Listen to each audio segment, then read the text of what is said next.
bad things happen this year, but I'm still here. Moving so strong, I just got my own minute. Yeah, I'm still here. Stuck to my dreams like a glue. Yeah, I'm still here. Action, right? What people should stop saying, and the first thing that people should stop saying is, come on, it's not that bad. I know someone with sickle cell. The pain isn't that bad. Firstly, how do you know? Like, how do you know? You're not in my body to know this. Also, sickle cell doesn't affect everyone in exactly the same way. It has different manifestations. So you can't just assume that I'm acting or pretending. That's another thing. Pain is not something you can just physically see. And my body is physically attacking me. My cells are attacking me. But you're gonna say, oh, it's not that bad. How do you know? And the second thing is, you need to have faith. I've heard this one so many times. You don't have faith. You need to believe that you'll be healed.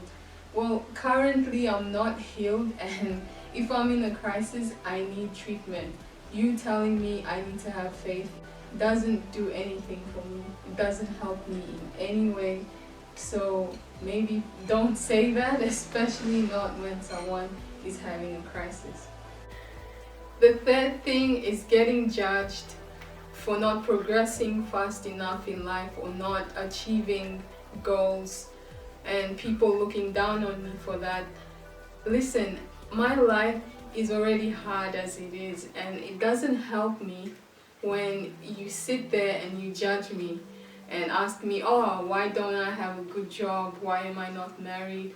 If only you saw me growing up, you'd know how interrupted my education was, and even work-wise, it's been interrupted a lot because of this condition. But you sit there and you judge me, and what do you think that does to my self-confidence?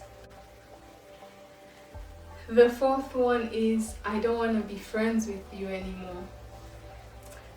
Well, this is why we need more awareness, because you can't catch it from touching me, or it can't transfer to you in any way.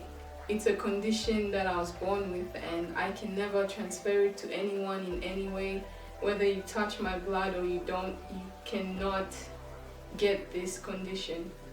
Or sometimes people are just scared, and if you're scared, then okay, I guess that's a different thing. But for the most part, I think people just lack awareness. They don't understand, so they shy away and they are fearful of what they don't understand, which is why I made these videos, to help bring awareness. Number 5, you must be on drugs.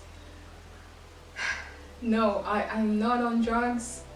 I don't do any like weed, or I don't know what drugs people do out there, but I don't take any drugs.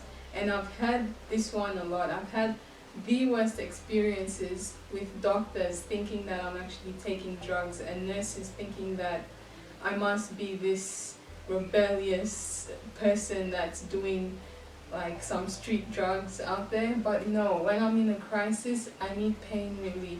I'm not addicted to any drugs. It's just really painful, and I need to get to the bottom of that pain with strong pain relief.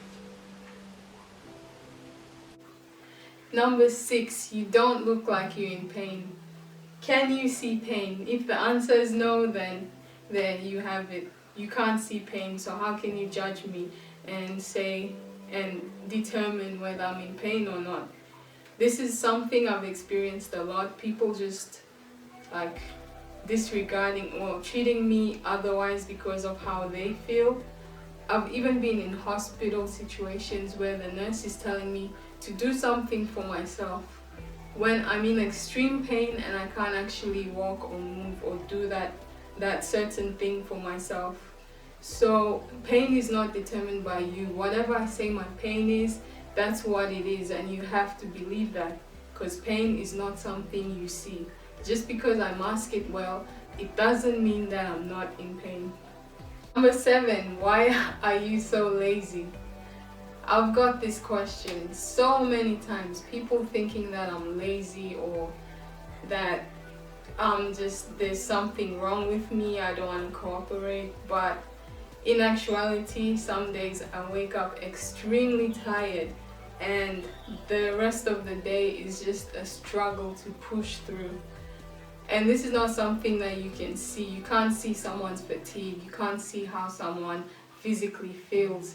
And if I push myself past the breaking point, I'll start feeling pain in my body, and then next minute it might lead me to getting a bad crisis if I push myself when I'm in pain.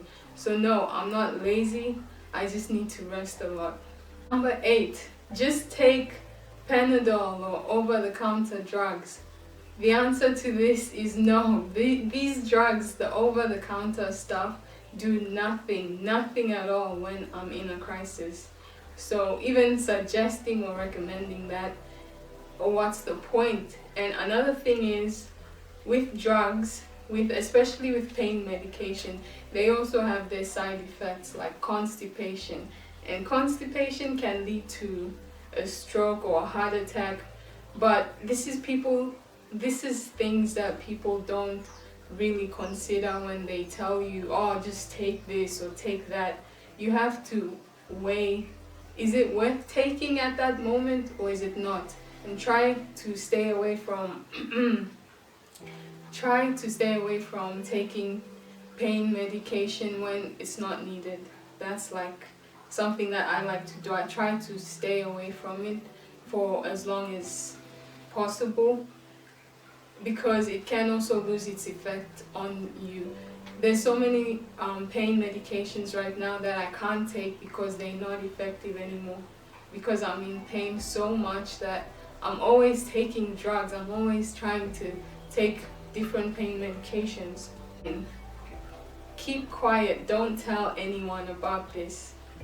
Keeping quiet is the reason why we're here. Keeping quiet is the reason why you're most likely to get mistreated, because people don't understand. Keeping quiet led to this point where you're most likely to get neglected, even in hospital situations. So keeping quiet is not the solution anymore. And I'm done with keeping quiet. I need people to know about this, because it seems like not enough people know.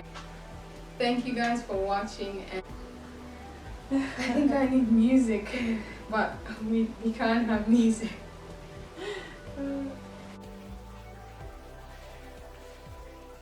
Oh, stop.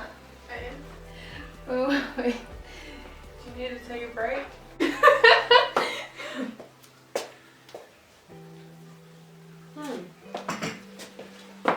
And that's a wrap. That's a wrap. Cut.